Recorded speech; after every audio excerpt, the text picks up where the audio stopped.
8 on 8/8 at 1800 New York time. But today we've got a special guest. This is Diana Dai. Hello, nice to meet you. This is Diana. She's representing herself. She doesn't represent anybody else today. Yeah. So Yep. feel free to check my bio. Cool. So I met Dai at New York a couple years ago at FTNYC. Had a great time. Followed her through the recent part of her crypto career. Fascinated by the way that her attention to detail and her career can be an inspiration. I know a lot of people are looking to get into crypto marketing. A lot of people are doing crypto marketing and not getting paid for it. That's the wrong way to do it. But first, the human questions. So Dai, where are you coming from? What brought you into this space? What's your background? Yeah, thank you. Thank you for having me here today, William. So actually, I bet Will ask me those questions, but he knows all the answer because he's the one that he's watching me from like growing from nobody to today.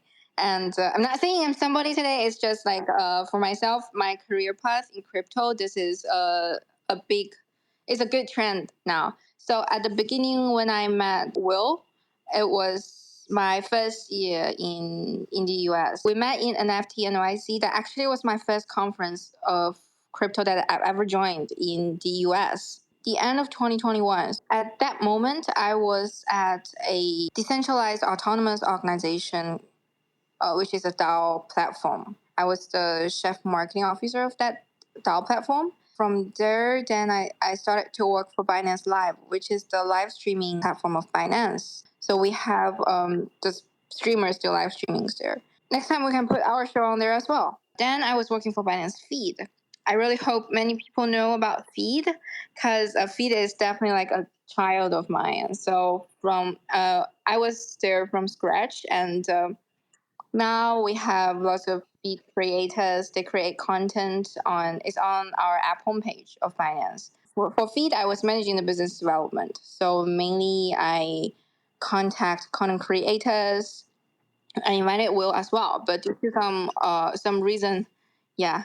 And then right now I'm working for affiliate. Affiliate is mainly like KOLs do referrals and then they earn through commission fee. So that's from my crypto path in the US. But before now, although it sounds like I joined the industry in 2021, but actually it was not. I was there since 2018 at the very beginning. So from 2018, I was in the UK. I was still a student. I was studying journalism. It was due to one of my homework that I have to pick a conference and make a interview. And I just happened to pick this London FinTech Week on the list provided by the professor.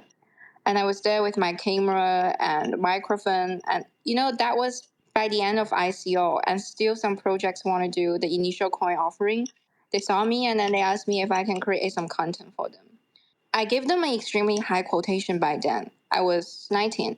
And then I was thinking, because I was working on my final project, I didn't really have much time. But no one actually said, they didn't hesitate. And then they said yes. Then I realized, this is such a high markup in this industry. I should stay in.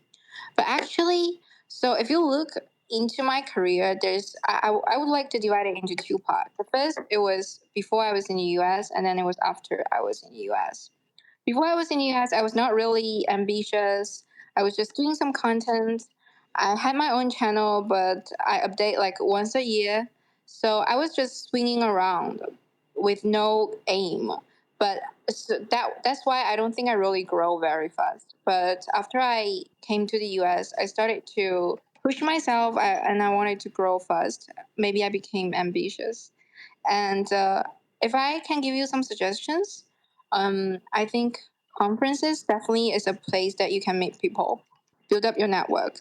And then even if it's hard for you to go to conferences, those e-meetings, Twitter space like this is another place where you can talk with people, share your insights, share your thought with people. Because when you're networking with people, whatever that you can use to attract people to be friends with them is whatever is in your mind, right? Yeah, thank you for having this show, Will. I love the keyword. I love the two keywords here. At the event, got interviews, gave high quote, got the job. Yeah. Then, the same advice for everyone else. do conferences, do spaces, pour your heart out. And show your utmost sincerity. Do you still remember how like the first conversation when we had, Will? I guess I was very lucky because I lost my credit card, and Will he's the most decent people I've ever met, and if you have realized, his handle is full decent. Yeah, so he just came. It was just by the end of the NFT NYC conference, and then he came out from the speaker room. I was very, very anxious, and he asked me what happened. I said I lost my credit card, and then he said, "Did you left it in the speaker room? Because I was not able to enter. I was just an attendant." And then I didn't hear it clear, so he went back to the speaker room to try to help me to find my credit card. And then I realized that, he was asking, did I left in the speaker room? Of course not, because I was not even invited to that room. But he came out, and then I said sorry, and then he walked past me, and then he called me back in Chinese. He said, "What are you waiting for?" In Chinese. I was shocked, and I asked him, what are we doing now? He said, "I'll go help you to find your credit card." So then we went to the conference room, but unfortunately we didn't find it. But I bet this is the best story I can ever have when someone lost a credit card. This is the best result someone can ever have. Because on the way to the conference room, I started to pitch Will the project I was working for. And Will is very, very humble and very, very open-minded, down to the earth, that he gave me this opportunity. And then I know nothing. I asked him who he is, because I know he's a speaker. And then what does he do? He told me he's the lead author of the ERC 721. And I asked him, what is the ERC 721? He said that's NFT. I said, oh, so you're like an NFT project? He said, no, that's the standard of NFT on Ethereum. See, I didn't know much by then, but what's good about this industry is still young, and there's many people. They might be so well known, they might be billionaire in the next year, but today they're still very down to the earth, and they're willing to answer your questions. And Will is definitely someone like this. So everybody, if you are here listening, this is like a golden hour. Yeah, and then he explained to me what is very humble. Like, I am. He didn't disrespect me at all, because I don't know what is ERC 721, and this is the vibe of Will for all time. Like, no matter how many times he need to explain to how many people just what is NFT, he can do it for 100 times. He doesn't care if you're a newbie. Yeah, am I right, Will? I'm still fighting, yeah. Every week? Yeah, so Will is very good because he's willing to go down to the first level, like the bottom level, to talk with people, those who doesn't know NFT at all. He's gonna be a evangelist, yet he's willing to do this kind of thing. And not only those beautiful, pretty, big upper level things. And although he came down from the top. And then I pitched my project, and then Will asked me some questions. There was one question that you asked me and I didn't understand. And then you suddenly started to ask me in Chinese. I was very shocked again. And but see, you need to be confident, and you need to show your utmost sincerity. And people in our industry, they are still gonna be friends with you because of those good quality of yours, even though you might not be that smart by then. Am I right? Yeah, you heard it right, ladies and gentlemen. Will Entrican is directly responsible for all of the losses that everyone has ever incurred in NFTs. So, well, that's why I got a PO box, so you can send the hate mail to my PO box. To my next point, which is confidence, and it blows my mind how much confidence he walks around every day, knowing how many families he's taking food off the table for. You know, how did I get this get connected to Binance at the first stage? I just asked of. So You can't call me that. I'm gonna get in trouble. Oh. No, He's messing with you. Okay, I guess it's all out of. You see, it's not hard to get a job if you want in our industry because it's so young. We still need so many talent people.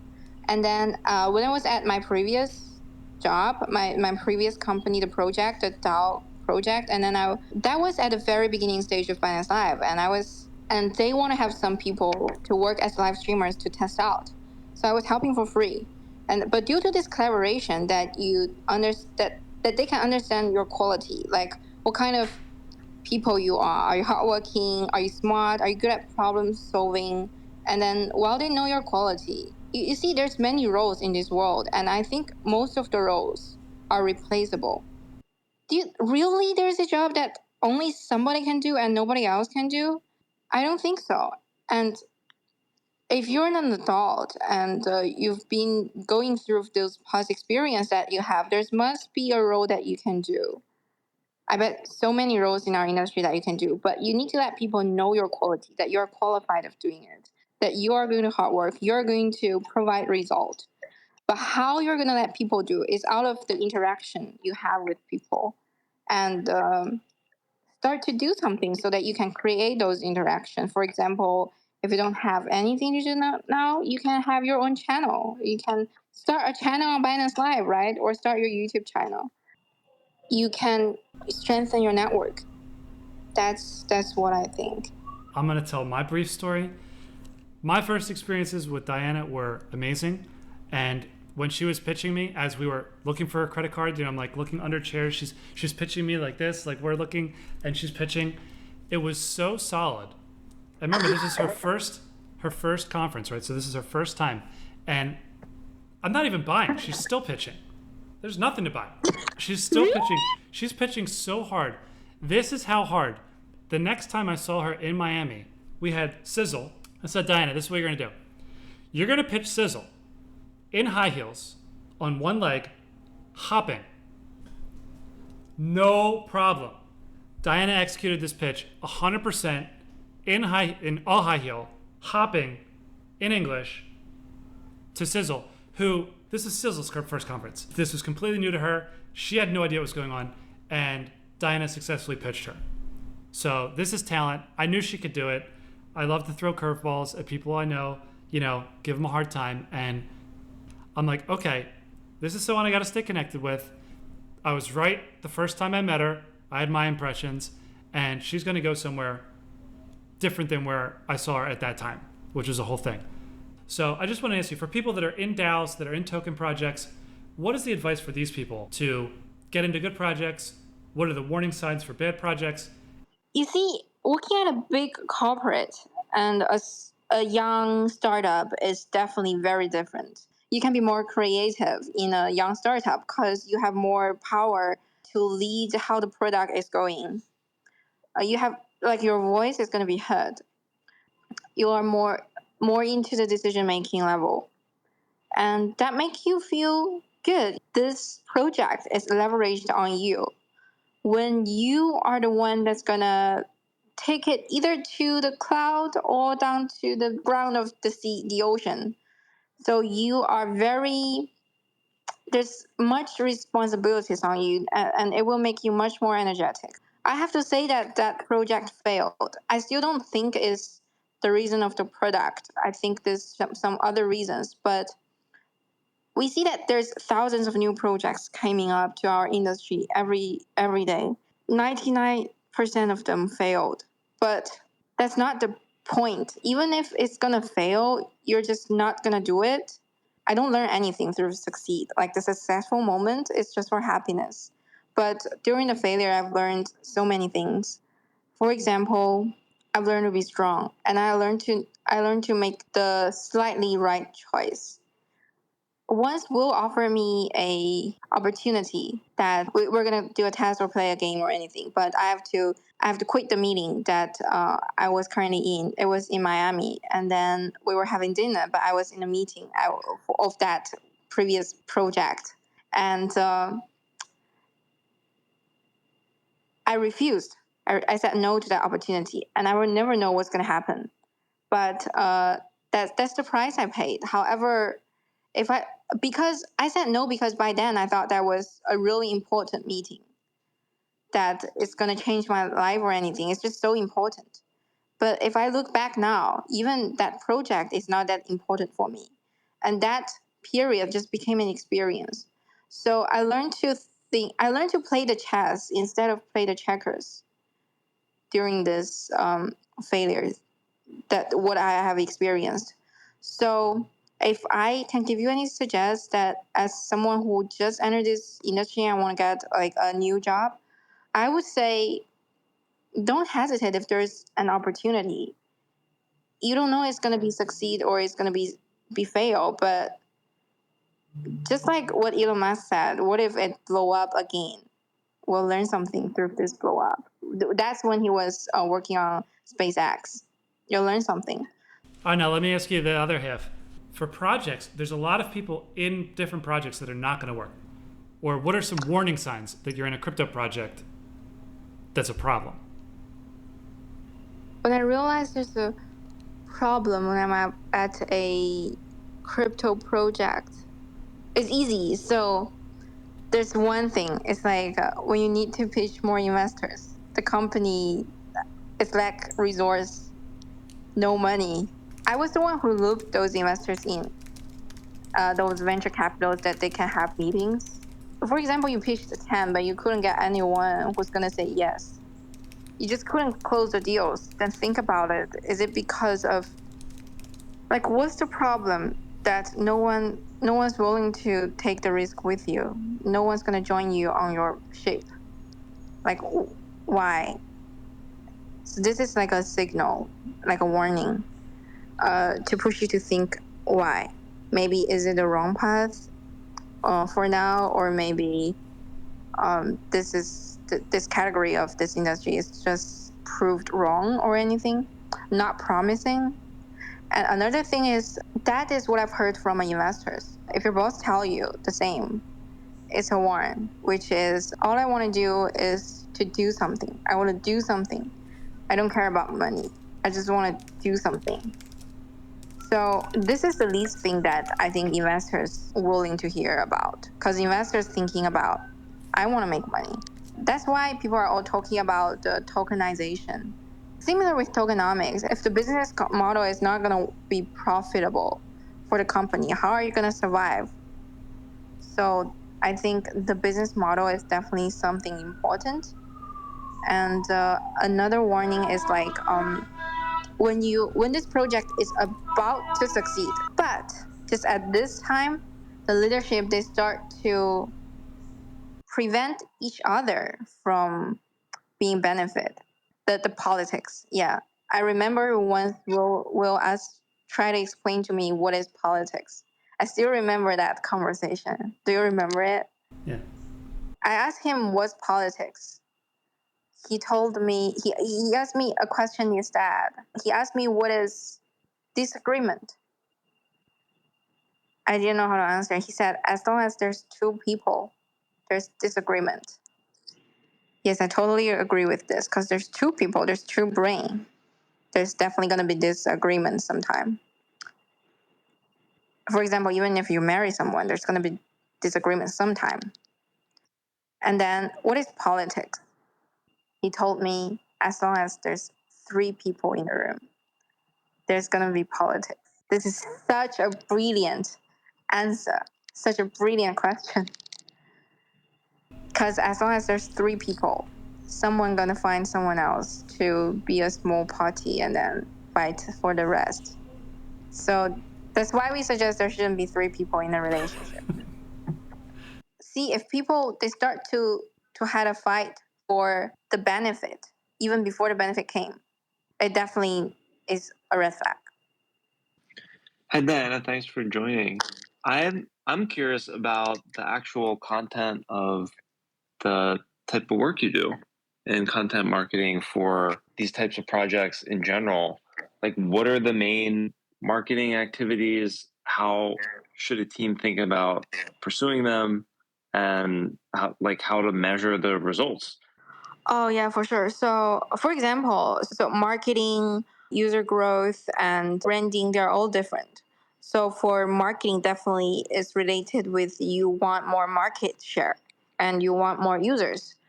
So that's why we have affiliate. So affiliate is like referral, like people refer out their friends to use your product, and then they can share some kind of share it like a commission fee. So usually you need to be kind of influencing that you can start to do this. That is going to be promising that see, I have audience, I can bring you more users, and then this is a kind of collaboration. And then if you're not, we also provide a bootcamp program, which is you want to be an affiliate, but you don't know how. So affiliate is more like, how can you become affiliate? It's like you're a good content creator, right? You create good content. So everything starts from good content. You create good content, and then you start to have followers, and then the audience, the traffic, they're all a side effect. They're not your main goal. Your original goal is to share your idea, share your thought with people, and then traffic is the side effect. We know. So I was actually thinking there's so many projects pitching those influencers and to ask them to help do marketing about their projects, and then they charge for thousands of bucks for a video. However, what if one day there's KOLs can pitch a project, say, "Hey, I like your project. I wanna help." Usually, it doesn't work like this. So I'm thinking if there's a platform that is two-sided, that project can pitch KOLs and KOLs can pitch projects. So that in that way, I think individual influencers, they can select those good projects that they think they're really good. And then, yeah, when you write content, according to what I've learned from my journalism degree, definitely make your title more attractive. You can exaggerate. It doesn't matter. You need to drag these people into your article, and then they can choose do they want to stay or not. But first, you need to have them here. That's what I'm thinking when you're doing marketing. It's really cool to hear about these kinds of new ideas about working with content creators. How should a company that's thinking about affiliate marketing versus ads, like, it's an easy math question, just calculate. So for example, at the beginning you can put a YouTube ads, or you put an ad on Google. It doesn't promise you anything, but you can try. You can try to see what data they bring you. Usually, what kind of transfer, like from someone who view, like how many clicks, like among 100 clicks, are there one gonna register? Among 100 register, are there one gonna be really use your product? So you can it's a math question. You can do estimate and calculation like this. And another for affiliate is you clap with single one influencers. They have their own ads, and ask them for the quotation. And then you can also try to do like clap with them in a CPA model, like cost per user. yeah. I have one last thing that I would like to share is regarding the one that you said somebody left Apple to join Web3 and somebody wants to go to a big corporate. So it's a Chinese saying, it's a Chinese poem. It says, 有人星夜赶科场，有人辞官归故里. It means there's always some people, they, back to the ancient time in China, when you want to make the national examination, so you can get hired by the government, you need to go to Beijing, like the capital, but it's far away and there's no flight, there's no car. You might need to walk for 3 months.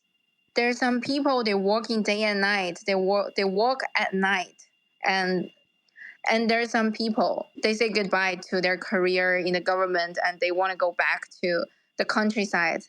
They want a retirement. So there's people doing different things at the same time.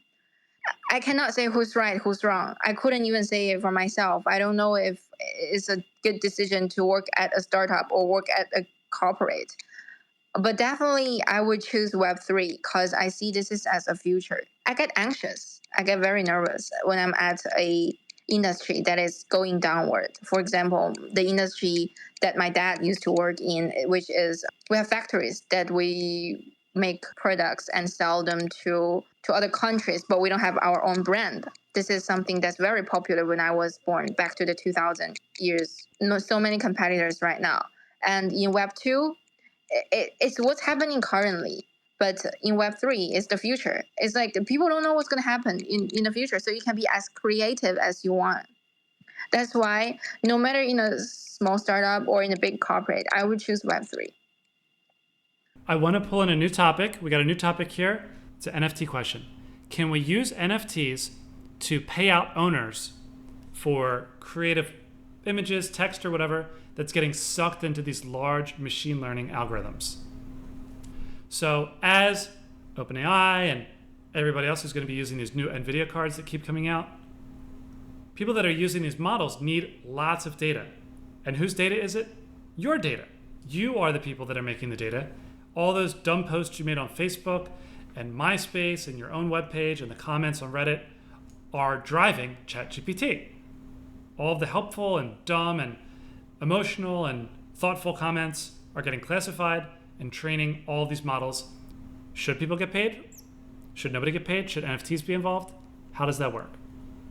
Can we have every time when we ask a question to ChatGPT, we have it minted into, I have the whole conversation minted into an NFT. Is it possible? Everything's possible. When we provide the data, we should get paid as well. And how can we get paid? Can we make the conversation into an NFT? There will be so many NFTs, but who's going to buy the NFT? I don't think you need NFTs to solve every problem in the world. I don't think that NFT is going to be the answer to getting paid through ChatGPT. Most likely what would happen is that it would eventually find a way to take away a lot of people's jobs, and then eventually we're going to see universal basic income. And it won't matter. You're right. All of your data that's collected by ChatGPT, it's going to somehow translate to some type of universal basic income. That's the only way I could see a payout. But I don't think that it comes directly from ChatGPT. I think it comes as a consequence of ChatGPT. There's different types of creative work. There's different types of work that's going to go into AI stuff. One of the use cases I was studying was pharma. So there's DNA that you need for testing drugs. Sometimes the higher value DNA is the more diverse DNA. This is something I gave a speech about at DSci NYC. That's one great speech. Another speech is, this one's in Chinese, but this one's with Binance. And this was a speech about all this data is going to cost money. I know all the data is free right now, but in this year, with Reddit going dark, with Twitter going dark, the standard will be these things cost money. Very quickly, you will see that all of the important data is going to cost money. Wikipedia has a special model that they're charging to Google for all of their snippets. I don't know if that means that you're going to get paid. So it doesn't mean that people using ChatGPT are going to get paid. It doesn't mean people that are posting on Facebook are going to get paid. But Facebook's going to get paid. Facebook's going to charge money for this stuff. How do you do it? How do you actually make this stuff work? I think we should have platform, like tools first. It doesn't need to be fancy tools, but we need to have tools first. Like, still, we're using Web2 tools right now. It's not Web3. We need to have Web3 social tools that people can, we need to use them. Like, people connect to your wallet, then they share. I bet there's some content platform like that now. Yeah, it's going to take a while because of the threshold is pretty high. Like, I'm using it, but my mom doesn't know how to use it. Should I not communicate with her? Or it's going to be a niche group. So whatever environment when we are in, what kind of person I am. So it's like, yeah, when I was thinking, am I only Diana? Like this image that you thought? I don't think so. I think when I'm on Twitter, I'm more job related. Say I'm talking about my career, I'm talking about how crypto it is. When I'm on YouTube, I might share vlogs about my life. I don't talk about crypto at all. I make food. I talk about my friends. I get ready video of me doing makeup. I do this. I don't talk about crypto at all. And when I'm on when I'm on a game, I'm a gamer. So I have many side of me. And then they are showing on different apps. when I'm on Instagram, I'm more casual. I only talk about friends. I go to parties. I sleep at midnight. I drink a lot of alcohols. And then how do we have those different side of everyone? We use different wallet. I'm just thinking around. So when I use this wallet, so I just think I might not have only one DID. I have multiple decentralized identity. So I can be a hardworking Diana. I can be a fun Diana. I can be any kind of like a good or bad. Yeah, I just think we use different wallet, and then with that wallet, we enter in that app. That's just what I'm thinking. I don't know if that's gonna work. Beautiful. You get it. Oh my god, I really like talking with you, Will, like all of you, because it makes me more creative. I've been forgetting about this, how far your mind can go. Yeah. So I guess I just want to bring up, I guess, the NFT structured payout idea. You touched on it in terms of posts on social media, but what if, it's an individual content creator, a high quality artist, whether it's like a writer or, someone that does, large digital illustrations. They have a small data set, high quality content, and currently, a lot of times they just post it on the internet for everyone to see. I can see that in the future, that them not wanting to post it and wanting to strike between a balance of exposure and actually generating income, and how could they navigate that, and is NFTs a way for that? Yeah, so I'll give you tweet size standard. So robots.txt is a standard that allows people to publish websites to exclude robots from crawling. Right. ChatGPT committed to respect robots and created their own special syntax that you could say, I don't want ChatGPT to learn from my website. So you can do that. So step 1 is disable ChatGPT. Step 2 is to create a payment address. And then step 3 is you need to reallow ChatGPT with payments. And that's it. Step 3 is hard because it requires... It's all voluntary. No. And that's what you do. This is the extension. You have ERC 721, you got extensions. You got robots.txt, don't crawl my website, you got extensions. And then the extension is money. Of course, you're also going to have browser extensions. This standard I'm proposing here would apply not just to sucking in data to machine learning models, but also for individual people browsing your website. So they're browsing your website, they're like, oh, would you like to tip this person? I think tipping is a great model. Tipping on the internet is like the first step to tipping for machine learning. They're very related. So thanks so much for joining. Love you guys. Catch you next time next week. Peace. Love you. Bye. Bye.